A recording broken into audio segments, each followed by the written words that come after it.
What's up, everybody? It is I, your neighborhood-friendly mouth of the South Shore, Eric Cordova, with you to update everything going on with the Mouth of the South Shore radio show.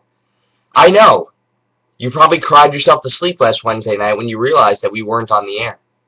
And I apologize for that, but we had some things get in the way, and look, I cried a little bit too. So let's move on, and let's comfort each other. We'll do better next time. I promise you we will be on this Wednesday. Time to be announced. Make sure you check our Twitters for that. But I have a major announcement coming at the end of this video, so stay tuned throughout. Until then, let's recap the events of the last week. Jack Swagger is now your #1 contender for the World Heavyweight title.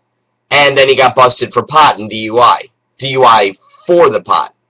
It seems, though, that he's not going to be punished any further because the story's getting over, and they almost got, well, they didn't almost get Glenn Beck to appear. They asked him to appear, and he refused.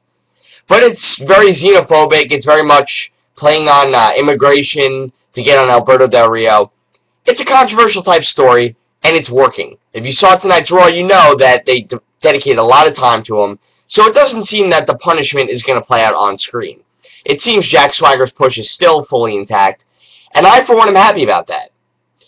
The SmackDown Championship is usually a match that, it's a good match, but the story can sometimes not be so good. When it was Edge and Jericho, it worked. Last year, not so much. It was Daniel Bryan and Sheamus, and the story was kind of weak.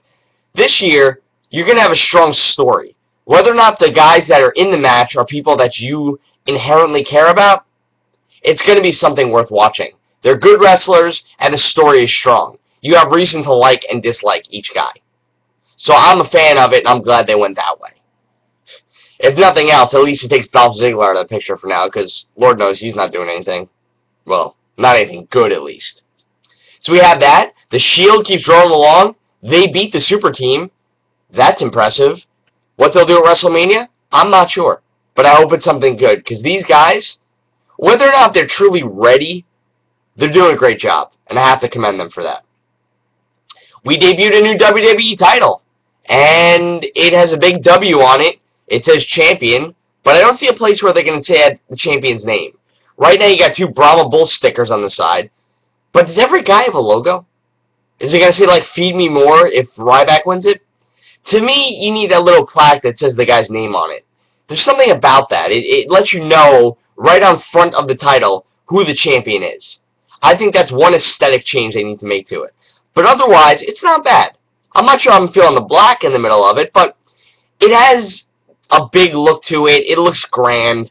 At the very least, we've had the same belt for 8 years, and I don't know the last time we had a belt for 8 years, so it's a welcome change at the very least. It's a good thing The Rock did it, though, when CM Punk promised it and then just completely reneged on it. So, it's one more thing that I hope someone holds over CM Punk's character.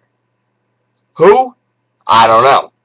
Could it be somebody who's coming back? Probably not, because that's not what that's about. But let's get to that. We had John Cena versus CM Punk today for the #1 contendership. Unbelievable match. Absolutely unbelievable. If you haven't seen it yet, go check it out. We're going to talk about this on the show, but it's one of the best TV matches I've seen in a long, long time. I'm not going to give away who won. You can check that out online somewhere, but seriously, check out the match. It's incredible. And lastly, Vince McMahon challenged Paul Heyman to a fight. Of course, Brock Lesnar came out, and then Triple H came out. While I'm not excited at the premise of these guys fighting, at least the storyline building up to it is very good.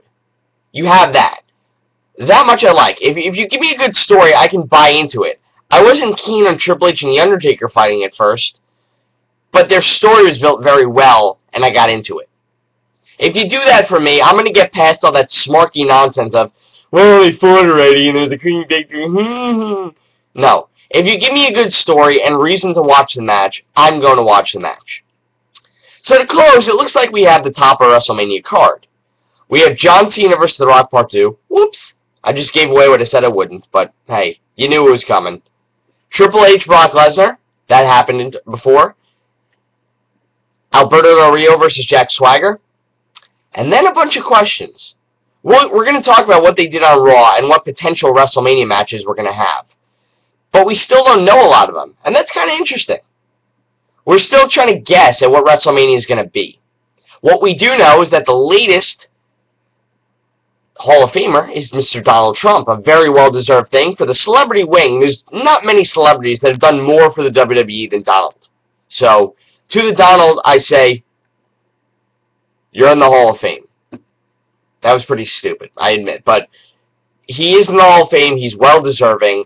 I'm all for it. This may be the best Hall of Fame class of all time.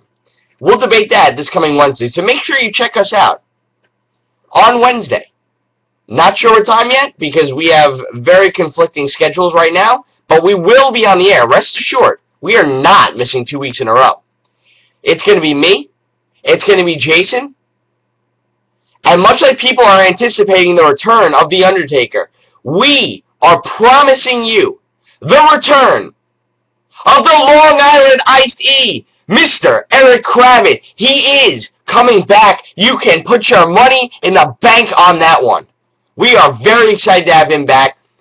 The Triumvirate, the Tripod, the guys who could take out the Shield. We are back together this coming Wednesday. Make sure you check us out on Twitter, at FanVSFan, MOTSS, at Kravit_award, at Broiled Sports. We will announce the time for the show on our Twitters before the show, so make sure you check that out. Make sure you check out the show at Fan vs. Fan Radio on Blog Talk Radio. And make sure you check out everything going on the Fan vs. Fan Radio Network. Make sure you check out all the Fan vs. Fan stuff. It's the build to WrestleMania, baby. We're excited. We got a lot going on. Make sure you check out the show this Wednesday night. See you there.